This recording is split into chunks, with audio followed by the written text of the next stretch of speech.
예, 반갑습니다. 지금 제 이야기가, 그러니까 하울링이 생기기 때문에, 여기 스피커는 꺼주시면 좋겠습니다. 그리고 제 스피커를 키겠습니다. 예, 예.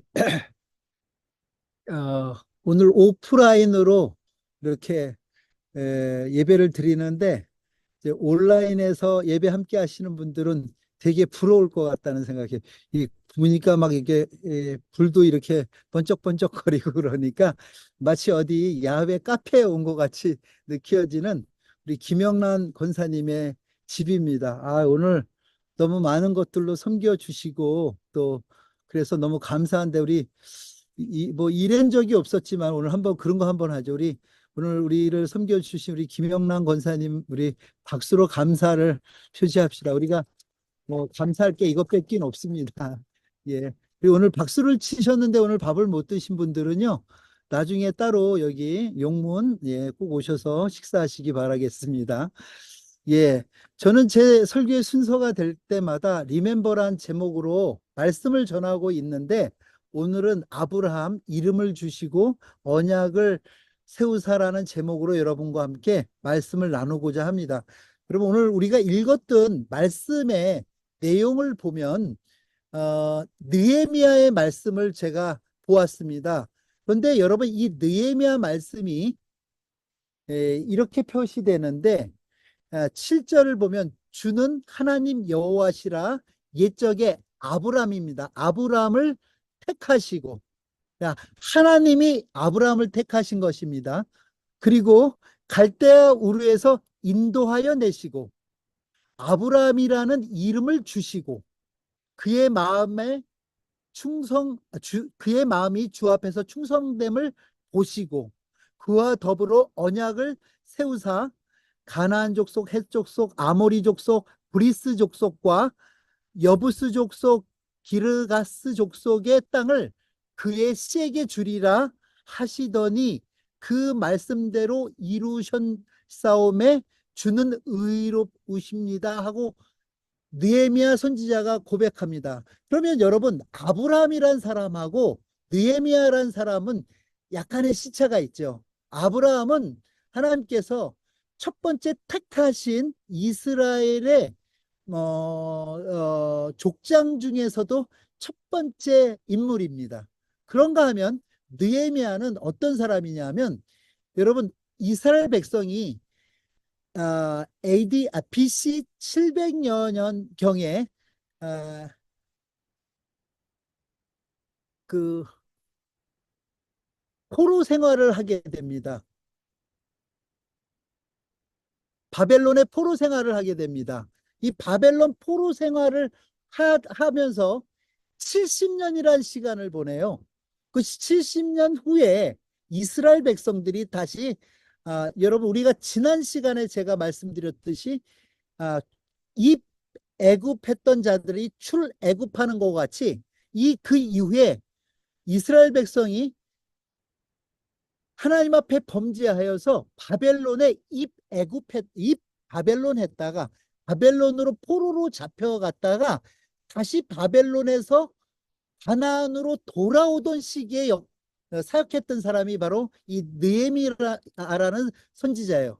그래서 사실은 지금 우리가 각 권을 나눠서 성경을 보지만 선지서라는 큰 영역 속에서는 우리가 에스라, 느헤미야 이렇게 하잖아요. 이 에스라, 느헤미야 할 때 이 느헤미야가 주로 한 일은 느헤미야는 당시 바벨론의 관리 출신이었고요. 왕의 그 윤허를 얻어갖고 이스라엘 백성을 다시 가나안으로 가게 해서 특별히 이 사람은 이스라엘의 예루살렘 성벽을 재건하는 그 일을 맡았던 사람이에요. 근데 그가 고백하는 것은 뭐냐면 그가 느헤미야라는 성경을 쓰면서 그는 어 그는 이미 자기 조상으로 알고 있는 아브라함에 대한 느헤미야의 기억은 아브라함이 어떤 일을 해서 하나님께서 그에게 복을 주셔서 오늘 우리가 있다는 그런 측면의 얘기가 아니라 하나님이 주격이 되는 하나님이 주어가 되는 그런 느헤미야의 선지서를 기록하고 있더라는 거예요. 그렇다면 우리는 이 입장에서 느헤미야 선지자가 왜 그렇게 이야기했을까를 생각해 보면, 여러분 모세가 그랬듯이 느헤미야도 이 바벨론 포로 시기에, 여러분 이스라엘 백성은 거의 바벨론 문화에 완전히 빠져들어 있던 자들이 많았어요. 그 빠져 있는 자들이 다시 탈바벨론 하기 위해서는 그들에게 우리가 어떤 민족이고 어떤 택하심을 받았으며, 그래서 우리가 왜 바벨론에 있고 이 바벨론으로부터 우리는 다시 나가야 된다는 그런 당위성을 주기 위해서 그들의 조상이었던 아브라함의 역사부터 그것은 거슬러 이야기하면서 이 말씀을 지금 기록하고 있어요. 근데 이 말씀의 기록은 이런 거예요. 너희들이 그러니까 여기서 나가야 돼 하는 그런 이야기가 아니라, 하나님의 계획 가운데 하나님께서 우리의 삶의 모든 영역들을 움직이고 인도하시고 보호하고 계심을 이야기하고 계시더라는 거예요. 그래서 여러분 이 포록이 느헤미야가 쓰여졌던 것은 BC 한 440년경으로 우리가 알고 있는데, 여러분 이 얘기는 여러분 특별히 바벨론 유수라고도 얘기하는 바벨론 내 포로로 있던 자들이 다시, 여러분 스룹바벨에 의해서 성전이 재건되고 에스라 선지자를 통해서 여러분 그 7일 동안 뭐 기도하고 회개하는 가운데 여러분 성경에서 토라를 발견하고 그것을 또 묵상하고 하는 이런 일들이 통해서 그 공동체가, 이스라엘 공동체가 재건되는가 하면, 이 느헤미야를 통해서는 성벽이 재건돼서 도시 전체가 다시 하나님 섬기는 하나님의 위로 가운데 서는 그런 이야기들이 에스라 느헤미야서에 있어요. 그런데 여러분 한번 이 에스라 느헤미야서를 한번 다시 촘촘히 보시면 알 것이 뭐냐면, 이 에스라서와 느헤미야서는 어떻게 보면 되게 소망으로 시작된 성경인데 끝을 보면 다 실망으로 끝나요. 여러분 이 설교는 제가 리멤버 10, 10번째 설교에서 같은 본문으로 여러분 설교했었다는 거 기억 안 나시죠? 예, 그때 제가 아주 상세히 말씀드렸더니 쓰니까 여러분 그 유튜브에서 다시 찾아서 한번 더 들어보시면 좋고요. 왜냐하면 성전을 재건했는데 얼마 못 가서 그 성전이 방치돼요. 느헤미야가 돌아볼 때.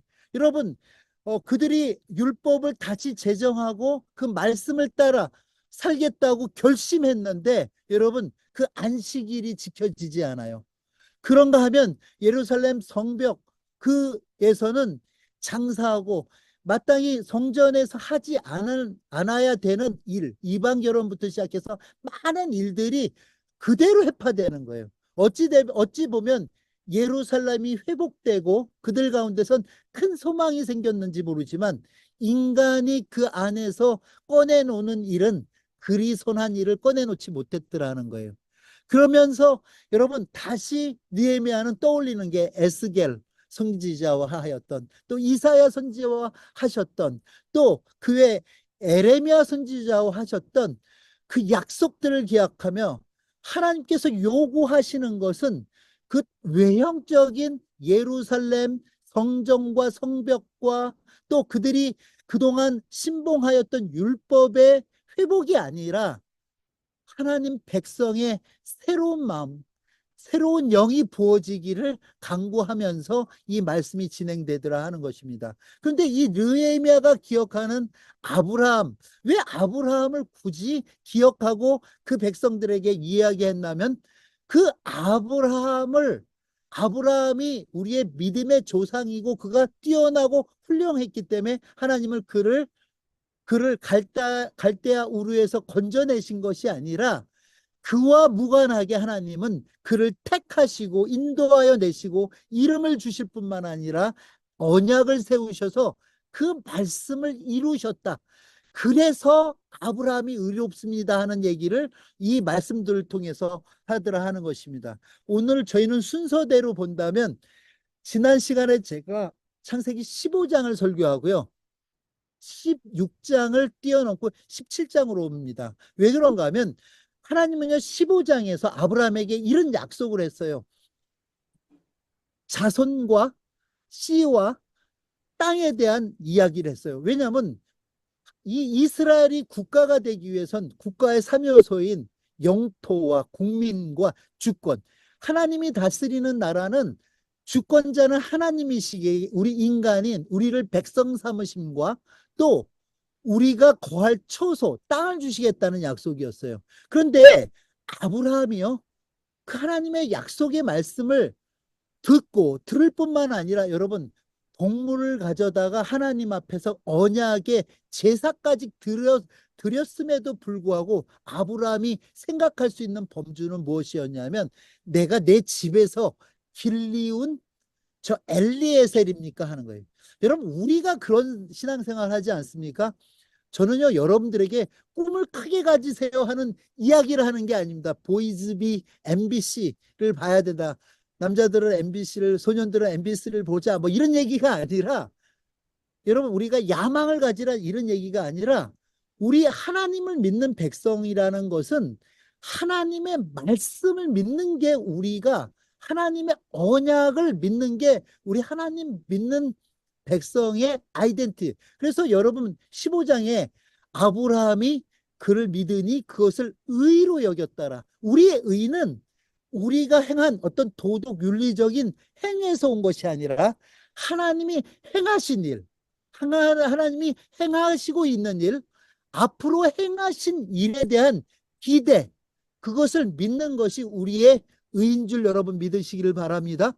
그것을 의로 여겨주셨는데, 그것을 믿는다 하는 아브라함도 그때 생각은 어디에 미치지 못하냐, 어디에 미쳤냐면 결국은 집에서 길리운 엘리에셀입니까 하는 거예요. 내 눈에 보이고 내가 생각할 수 있는 범주 안에 있는 겁니까 그래요.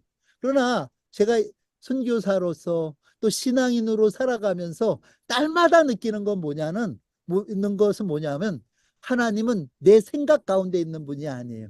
하나님은 내 생각의 사고의 중거의 틀 안에 갇혀진 분이 아니라, 하나님은 나보다 지혜로우신 하나님이신 것을 여러분 믿으시기를 바랍니다. 나보다 능력이 있는 분이신 것을 믿으시기를 바랍니다. 그렇기 때문에 우리가 하나님을 믿는다는 것은 상식선에서 믿는 게 아니라 그 상식을, 과학을 뛰어넘는 그분에 대한 기대와 신뢰가 우리의 믿음이고, 그 기대와 신뢰가 어디에 근거해 있을 때? 하나님의 약속과 언약에 근거해 있을 때 하나님은 그것을 의라고 칭해 주신다는 거예요. 우리가 의로워지는 것은 착한 일 많이 하고요, 도덕, 윤리적으로 율법 다 지켜서 의로워질 수 없음을 여러분 믿으시기를 바랍니다. 우리의 의로움은 하나님께서 우리에게 행하신 일, 행하실 일, 행하시고 있는 일을 믿음으로 의로워지는 것을 여러분 믿으시기를 바랍니다. 그럼에도 불구하고요, 하나님과 어떤 의식을 치루었냐면, 그 재물 사이로 지나가는, 지키지 않을 경우에는 이렇게 쪼개지겠다는 그 약속을 한 인간도 여러분 결국은 여러분 이스마엘을 낳는 일을 합니다. 즉 이것은 무슨 얘기냐면, 하나님의 약속은 이거였어요. 내가 너에게 씨를 주겠다 하는 것은 하나님이 주시겠다는 것이었죠. 근데 아브라함은요, 그 이야기를 가지고 그 하나님을 도우려는 일을 합니다. 엘리에셀의 경우는 내가 생각하는 생각의 틀 속에서 하나님을 생각한 것이라면, 이제 이스마엘을 낳는 사건은요, 인간적인 방법으로 그를 낳으려고 노력을 합니다.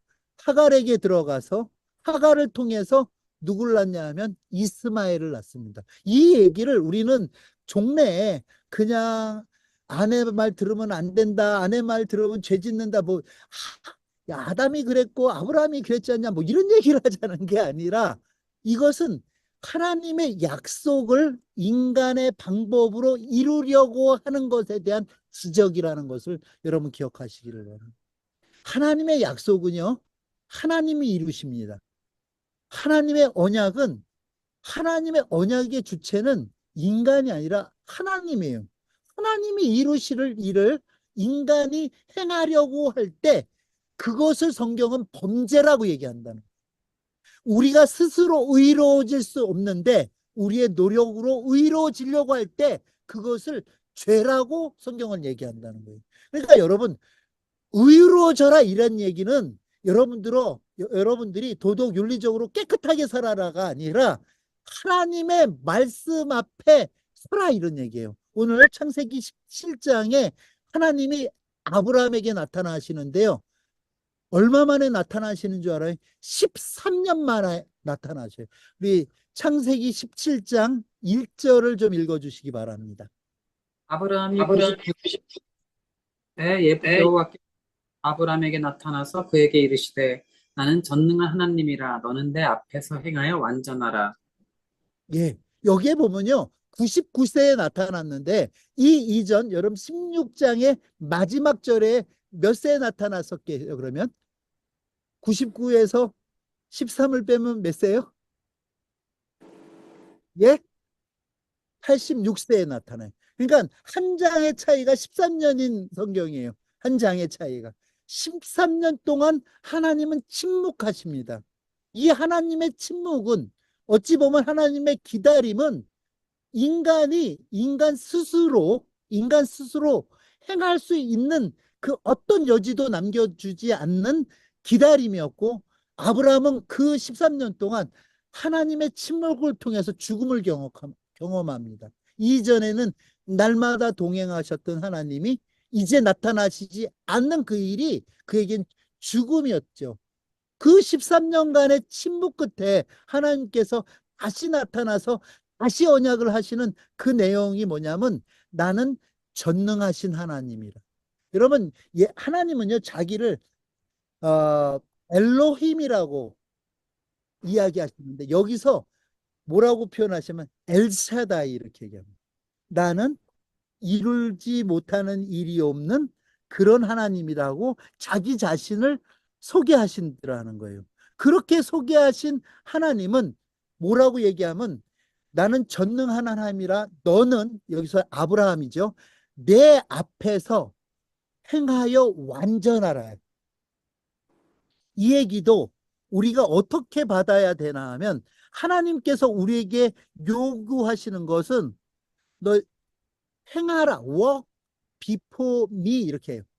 이 얘기는 무슨 얘기냐면 내 앞에서 완전하게 행하라. 이 얘기를 다르게 표현하면 요 얘기가 완전하다 하는 요 얘기가 한 번 이 성경 같은 단어가 이 성경 전에 한 번 쓰인 적이 있는데 노아에게 쓰인 적이 한 번 있어요. 그때 노아는 완전한 자라 이렇게 표현하죠. 근데 노아가 우리가 알지만 우리가 아는 노아가 그렇게 완전하지 않았거든요. 그런데 하나님은 그를 완전하다 표현했을 때 그 완전함의 내용이 뭐냐면 자기 포기였어요.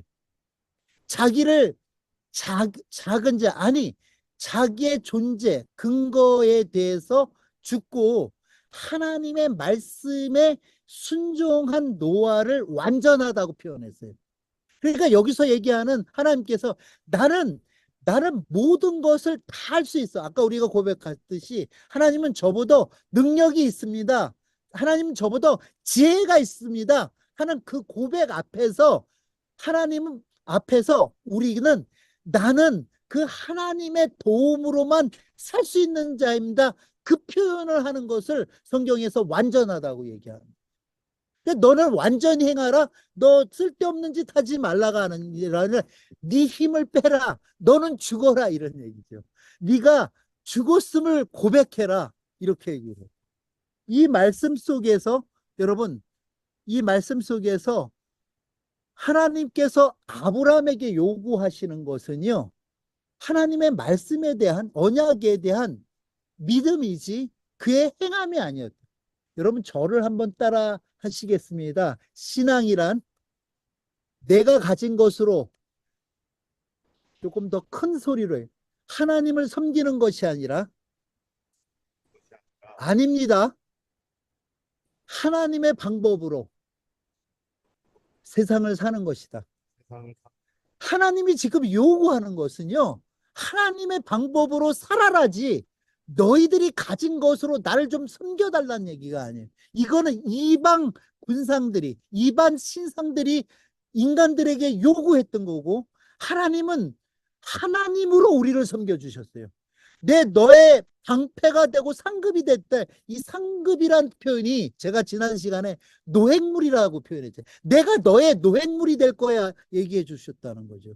그런 하나님께서 우리에게 무엇을 요구하시겠습니까? 우리에게 요구하시는 것은 하나님의 하나님의 방법, 하나님의 하실 일을 기대하고 살아라는 거예요. 여러분, 여러분들이 신앙생활 하는 게 얼만큼 많은 여러분들이 헌신과 봉사로 점철되어 있느냐가, 여러분, 여러분의 헌신과 봉사를 등가 계산해서 축복으로 바꿔 먹으려고 하는 이것이 하나님 앞에 죄라는 걸 여러분 기억하셔야 돼요. 그런 게임에 넘어가면 안 된다는 거예요. 하나님은 철저하게 하나님의 방법으로 우리를 살 것과 그 방법대로 살아가는 자들에게 그가 복을 주실 뿐만 아니라 은혜 주심을 성경 곳곳에서 누누이 얘기하시는 거예요. 그러면서 다시 언약을 세우세요. 여러분 보세요. 그 재물 사이로 지나갈 때 죄송합니다. 아브라함은 지나가지 않았어요. 왜요? 지나가게 못하셨어요. 누구만 하나님의 혐연인 횃불만 지나가게 해서 이 언약 내가 지킬 거야 하는 얘기예요. 그러니까 여러분이 언약 지키겠다고 덤비는 것도 굉장히 우스운 일이에요. 하나님이 지켜주시는 것을 여러분 믿으시기를 바랍니다. 그 언약 있는 자들은 그 언약을 하나님이 지켜주십니다. 그러면서 요번에는 하나님께서 이 17장에서 오늘 우리가 유아 세례를 했는데 이 다시 언약을 재점검하시는데 2절입니다. 내가 내 언약을 나와 너 사이에 두어 너에게 번성하게 하리라 하시니 계속이요. 아브라함이 엎드렸더니 하나님이 또 그에게 말씀하여 이르시되 보라 내 언약이 너와 함께 있으니 너는 여러 민족의 아버지가 될지라. 첫 번째는 아까 느헤미야 기억대로 여러 민족의 아버지, 열국의 아버지가 될 것을 약속해 주시고요. 그 다음에 5절입니다. 이제 후로는 내 이름을 아브람이라 하지 아니하고 아브라함이라 하리니 이는 내가 너를 여러 민족의 아버지가 되게 함이니라. 내가 네. 너로 심히 번성하게 하리니 내가 내게서 민족들이 나게 하며 왕들이 내게로부터 나오리라. 내가 내 언약을 나와 너 및 내 세대 후손 사이에 세워서 영원한 언약을 삼고 너와 내 후손의 하나님이 되리라. 네. 이 얘기가 이스라엘 백성을 출애굽기에서 끄집어낼 때도 이 얘기 아닙니까? 나는 너희의 하나님이 되고 너희는 내 백성이 될 것이라 하는 것이 메시지였어요. 바로에게, 애굽에게 선포하는 메시지였어요. 근데 이 메시지가 출애굽을 할 때 메시지가 아니라 아브라함을 하나님께서 불러 세워 이름을 주시고 언약을 주실 때 하셨던 그 메시지를 하는 거예요. 그리고 우리에게 주시는 동일한 언약도 마찬가지예요. 여러분들을 하나님께서 죄와 어둠 속에서 불러내어 하나님의 백성 삼았다는 것은 여러분은 내 백성, 하나님의 백성이 될 것이고 하나님은 여러분의 하나님 되심을 여러분 믿으시기를 바랍니다. 하나님이 우리의 하나님 된다는 것은 오늘부터 내가 그를 섬겨야 되는 일이 남는 게 아니라 하나님께서 우리를 위하여 섬겨주시고 우리를 위하여 자기 몸을 찢어 희생해 주신다는 것을 여러분이 믿으라는 거예요, 여러분. 세상 이방신들과 우리 하나님이 다르신 것은 세상 이방신은 우리의 헌신과 희생과 섬김을 요구하지만 우리 하나님은 우리를 위하여 섬기실 뿐만 아니라 그 아들을 우리를 위하여 죽여 희생하시는 분이 우리가 믿는 여호와 하나님인 것을 여러분 믿으시기를 바랍니다. 그게 우리라는 거예요. 8절입니다. 내가 너와 내 후손에게 내가 거류하는 이 땅, 곧 가나안 온 땅을 주어 영원한 기업이 되게 하고 나는 그들의 하나님이 되리라. 하나님이 또 아브라함에게 이르시되 그런즉 너는 내 언약을 지키고 내 후손도 대대로 지키라. 너희 중 남자는 다 할례를 받으라. 이것이 나와 너희와 너희 후손 사이에 지킬 내 언약이니라. 너희는 포피를 베어라. 이것이 나와 너희 사이의 언약의 표징이니라. 예, 하나님께서 고담하시는 약속이 뭐냐면 땅에 대한 약속을 하시고, 그리고 그것을 너희가 믿느냐? 그 믿음에 대한 반응으로 무엇을 요구하시냐면 바로 할례 의식에 대한 얘기를 하시는 겁니다. 여러분, 이 얘기는 15장에서 그 언약을 어겨 이스마엘을 낳은 아브라함이 그 재물이 갈기갈기 찢겨졌듯이 쪼개어져야 되지만 우리에게는 그 흔적, 표징만 남겨 표피만 가르고, 여러분 이때는요 아브라함은요 99세예요. 인간적인 능력으로 방법으로 아이를 낳을 수 있는 나이가 아니에요. 그렇죠? 그런데 하나님은 그에게 그 표식만 하게 하고 죽음에 대한 표식만 하게 해요. 우리는 인간적 방법으로 사는 자가 인간적 방법으로 생육하고 번성하는 자가 아닙니다는 그 표징만 하게 되고, 그 표징의 본체이신 예수 그리스도의 십자가를 통해서 자기 자신이 쪼개짐으로 인해서, 자기 자신이 갈리워짐을 통해서 그 흔적으로, 예수 그리스도의 그 고난의 흔적으로 우리를 구원하시겠다는 이야기를 창세기 17장에서 이미 하고 계신, 그 스티그마라는 표현을 하지 않습니까? 예수의 흔적을 가졌노라 하는, 예수께서 이 재물이 쪼개짐과 같은 할례의 본체가 돼서 그 몸이 십자가에서 산산이 쪼개짐으로 우리를 살려내시는 하나님의 지혜와 하나님의 경륜과 섭리가 이 말씀 속에 담겨 있더라는 거예요. 그렇기 때문에 이것을, 이 일을 이루시는 그 하나님에 대한 믿음이 구약 성도나 오늘 사는 신약 성도인 우리나 우리의 구원의 표징이 돼서 우리가 살아가는 이유가 된다는 겁니다. 계속 읽습니다. 12절입니다. 너희의 대대로 모든 남자는 집에서 난 자나 또는 너희 자손이 아니라 이방 사람에게서 돈으로 산 자를 막론하고 난 지 8일 만에 할례를 받을 것이라.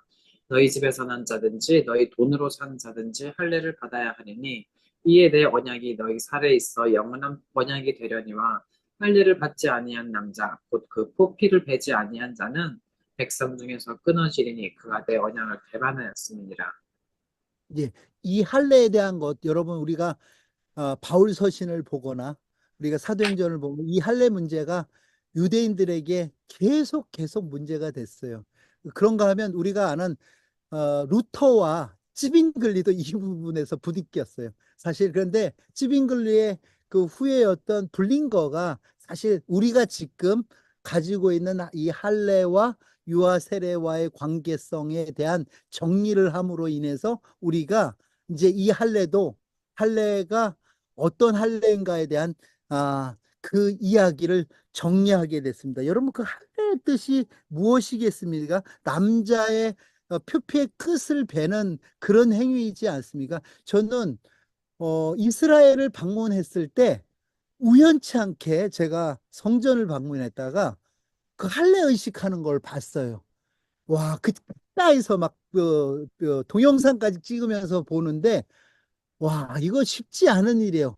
그 8일 된 아이를 데리고 와서 그 제사장 앞에 이렇게 내어놓고 그 아이의 그 할례를 행하는 그 모습이, 와, 어떻게 저 아이 저러다가 저 피 흘리는데 막 이런 막 애처로움이 저도 그 있더라고요.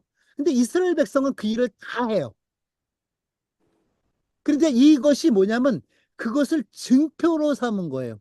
그러면 여러분 사실 바울 시대에서도 그 논란이 있어요. 이방인들도 그러면 예수 믿으려면 다 하라고 했잖아요. 뿐만 아니라, 그러니까 이런 루터는 이렇게 생각했어요.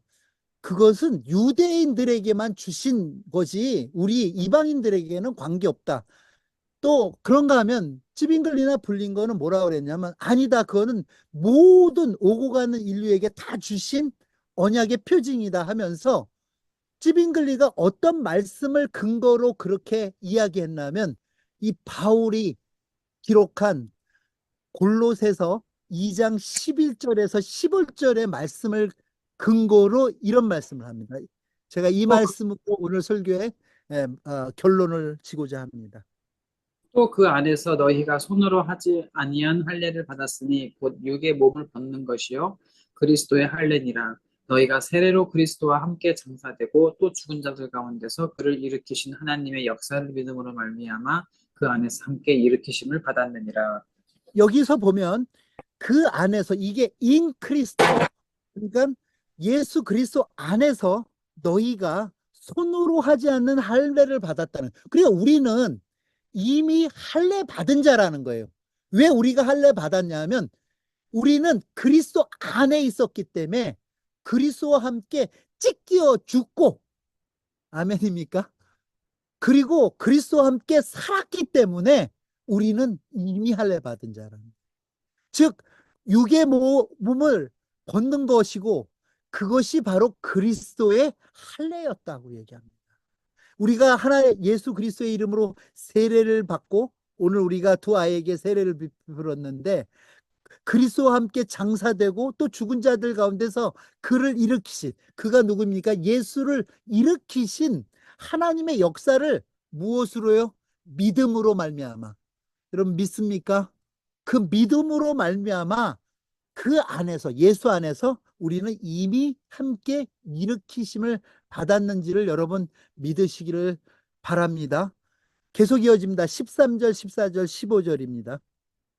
또 범죄와 육체의 무할례로 죽었던 너희를 하나님이 그와 함께 살리시고 우리의 모든 죄를 사하시고 우리를 거스르고 불리하게 하는 법조문으로 쓴 증서를 지우시고 제하여 버리사 십자가에 못 박으시고 통치자들과 권세들을 무력화하여 드러내어 구경거리로 삼으시고 십자가로 그들을 이기셨느니라. 여러분 이 고백이 의미하는 것은 이거예요. 할례라는 것은 여러분 단순히 아이의 표피를 베는 그런 의식이 아니라 부모에게는 나와 내 후손의 생명이 오로지 올곧이 하나님께 달려 있다는 신앙 고백이 할례 의식이고, 이것이 오늘 우리가 두 아이에게 베푼 유아 세례의 신앙 고백인 줄 우리는 믿습니다. 예수 그리스도께서 십자가에 찢기신 그 할례는 예수 그리스도가 죽으심으로, 찢기심으로, 할례 받으심으로 그 할례 받으심, 찢기심이 우리에게 유효합니다. 그것이 내가 죽어야 되는데 그리스도가 나를 대신하여 찢기셨습니다는 우리의 신앙의 고백이 그것에 함께 할 때 그 예수 그리스도가 받으신 그 할례, 그것이 바로 내 것이 됨을 우리가 믿으면서 그 그리스도의 할례에 저와 여러분이 믿음으로 참여하는 저와 여러분 되기를 주의 이름으로 축원을 드립니다. 말씀을 마치겠습니다. 우리 주신 말씀 생각하면서 함께 기도하겠습니다. 그렇습니다. 우리가 찢기워져야 마땅한데 예수 그리스도께서 십자가에 찢기워 주심으로 인해서 우리가 그리스도와 함께 살았습니다. 우리가 그리스도께서 우리에게 허락하신 그 영원한 생명과 더불어 하나님의 그 축복이 우리 가운데 있습니다. 우리가 들은 말씀을 생각하면서 함께 기도하도록 하겠습니다.